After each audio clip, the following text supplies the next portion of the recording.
Who's faster than that? Hey Slim, you got a joke for me today? What? You got a joke for me today? Come on, what are you, hard hearing? Oh, that's right, you ain't got no ears. How about some words of wisdom? Okay, give me some words of wisdom. Yeah, you need it. I'm listening. Okay. When you let a smile be your umbrella, What? you're gonna get wet. You wanna hear my latest song? In the Garden of Eden? In the garden, won't you take my hand? No? Oh, not that. I know, I love that. Okay. What are we gonna do today? Well, I thought I would read off some recommendations, some suggestions that the viewers sent in, and we'll go from there. How's that sound? That's okay by me. Alright, let's see what we got here. Can you read it? Nah. Put your specs on. No, I don't need my specs. Come on now. Alright. Says here most people want to see how to timber a shaft, how to start a shaft, how to dig a mine shaft. Doesn't that sound like fun, Slim? Oh, yeah. Didn't you used to do that? All the time. Oh man, you're like a professional at this. I never do. He knows what I'm talking about. He's just playing, cause he used to sink shafts all the time. I see your mouth moving, that's about all. Blah blah blah blah blah blah. So, That made more sense than the other. all right, so that's what we're going to do today. I'm going to show you how to timber a shaft. I'm going to give you some examples. But how's that sound, Slim? Sounds okay by me. All right, now come over here. I want to show you what this is all about. If you're going to start timbering a shaft, there's a whole bunch of stuff you need to learn first, son. I'm going to teach you 3 different ways to do this, all right? There's the way that the old timers used to do it, and they still use it in commercial mining today when they use timber. Of course, most of them use concrete and steel today. And then I'm going to show you the way that I would recommend for you to do it. And then, of course, I'm going to show you some of the smaller ways of doing it, the cheaper ways. Oh, I see somebody's got a question over here. You got a question, Slim? No, I don't. All right. I thought I saw you raising your hand. Hey, Slim, what am I going to say? Whoever knows. So come on, let's go! Alright, now, me and Slim had some time last night, so we went ahead and built you some small-scale models to help you understand. Come on down here, boy, and get a good look. I want to show you something. Alright, now the first example we got is what? It's called cribbing. See this? And this is a poor man's way of doing it. It's cheap, and it's effective. And a lot of the old-time miners would do this, and you'd see a lot of this, especially up there in Alaska, where they were doing drift mining. And like I said, it's really cheap, because all you gotta do is get some logs and notch them. If you notice, each one of these has got a small little cut in the bottom of it, and it's built like a log house. You see that? And you just have to put a notch on each end.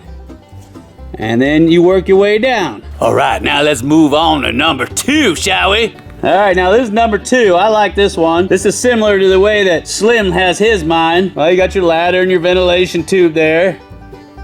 And of course, you got your hanging bolts there. And your lagging. See your lagging right there? And the distance from here to here is 3 feet. This is a 2.5 by 4. Of course, I don't have all the lagging set up. That's so you can see it, son. Come on now. The way that traditional mining works is they use what's called a lap joint. And what they do is they cut out a small piece, a notch, on the top and on the bottom. And then this can slide right in like such. You see that? And then the hanging bolts go in here and here. And then your post sits in that notch right there. It's all held together with those hanging bolts. Hey Slim, look, it's the miner's kitty cat. Yeah. Come on, Slim, help a brother out. These are the 3 basic ways that they used to timber a shaft. Your old time timbering, and you've seen how all those joints fit together, and you're probably thinking, how the heck they did that? Well, it's all with these lap joints, son. And then, of course, the hanging bolts hold everything together. Now, I can show you how to do lap joints all day long, but the easiest way is the way that I'm gonna show you. And the neat thing about it, if you filed a claim on a mine shaft that doesn't have any timbering in it, son, and you wanna go ahead and do it yourself so you can get down in there, you can use this technique too. Hey, I'm gonna get on with this because I know this is what you wanna see. Hey, Slim, what am I gonna say? Wow. No! So come on, let's go! The first thing we gotta talk about is what? That's right, the terminology. Because if we're gonna do this, you gotta know what I'm talking about. The long beams in here are called what? Wall plates. See that? That's a wall plate there. There's one there. Now here on the end, These are called what? End plates. There's one there, and there's one there. All right, now these are called just posts. Right there, you see that? This whole thing sits on these right here. And these are called what? End bearing plates. And what they do is they support this entire structure from the top of the shaft and sometimes down through the shaft. These are what? This is called lagging. And these are what? This is all thread, but it's our hanging bolts. Basically what bolts each one of these sets together. All right, now we're gonna go over the dimensions, son, because that's important. So on this cribbing, it's usually a square box.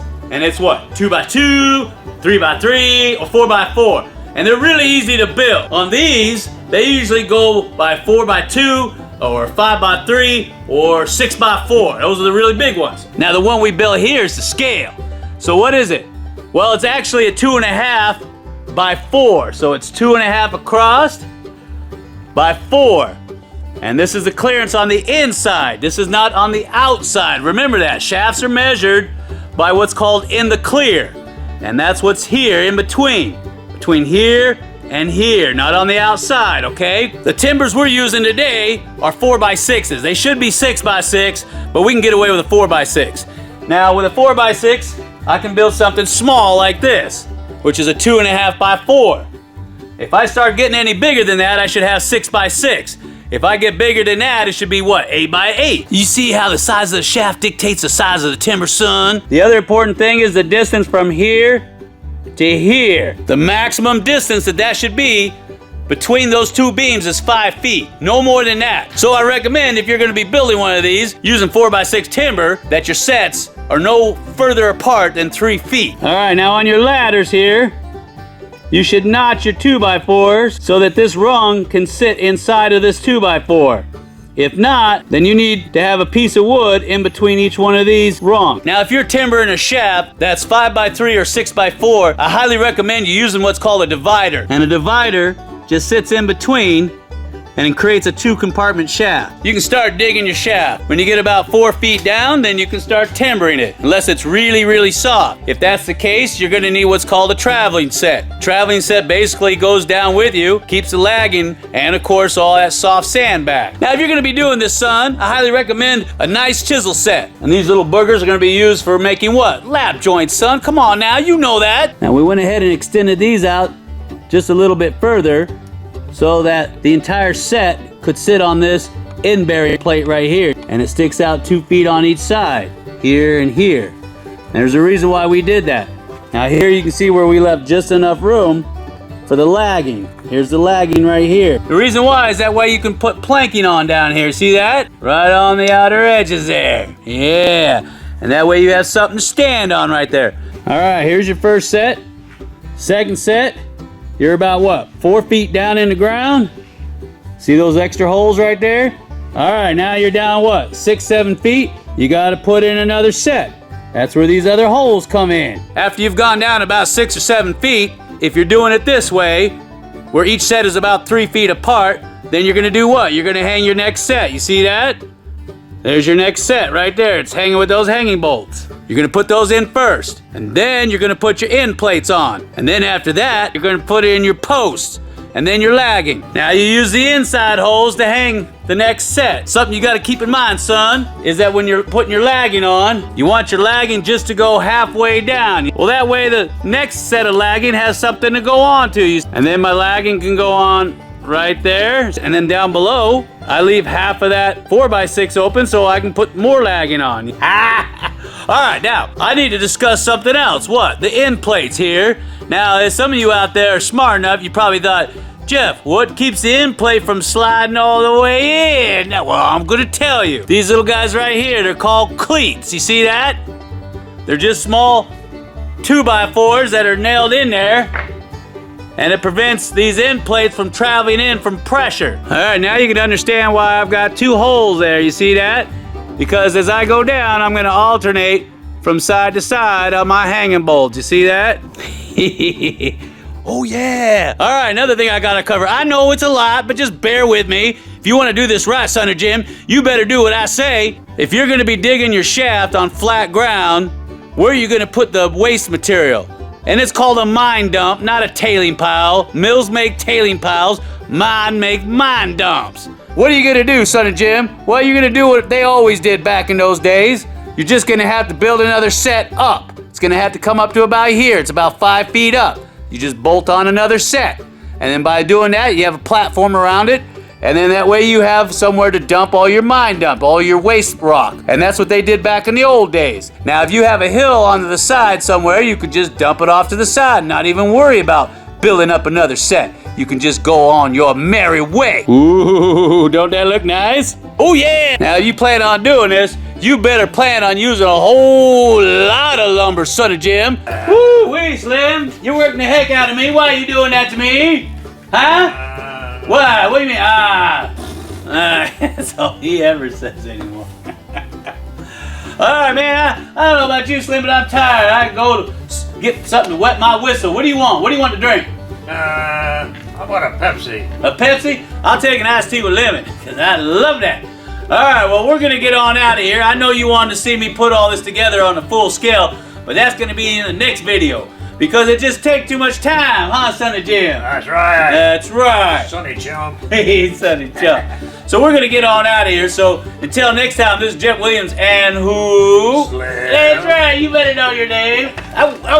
Saying you want to dig your own shaft, but you don't know what to do? Well, follow my simple instructions, Sonny Jim, and you'll be digging one too. Take care, everybody.